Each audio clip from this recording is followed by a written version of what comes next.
Bachelors గానీ, హాస్టల్‌లో ఉండేవాళ్ళు గానీ కర్రీస్ నచ్చినప్పుడు ఒక్కసారి ఇలా టమాటా, పుదీనా, కొత్తిమీర పచ్చడి, ఒక ఆమ్లెట్ ఉంటే చాలు చక్కగా సెట్. ఆ రోజు కర్రీస్ లేకపోయినా ఫుల్ అన్నం మొత్తం తినేయొచ్చు.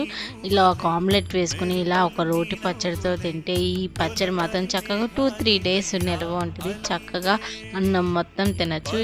హ్యాపీగా ఎలాంటి కర్రీస్ లేకపోయినా మనకు కర్రీస్ నచ్చినప్పుడు ఇలాంటి సింపుల్‌గా టమాటోస్‌ని, పచ్చిమిర్చి, కొంచెం కరివేపాకు, పుదీనా, కొత్తిమీర వేసుకొని బాగా ఉడికించుకొని దాన్ని పచ్చడి చేసుకుని తింటే ఎంత బాగుంటుందో తెలుసా? ఒకసారి మీరు కూడా ట్రై చేయండి.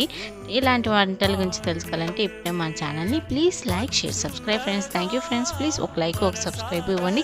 అలాగే మీ ఫ్రెండ్స్ అండ్ ఫ్యామిలీ మెంబర్స్కి షేర్ చేయండి. ప్లీజ్ సపోర్ట్ మన రాధమ్మ వంటలు.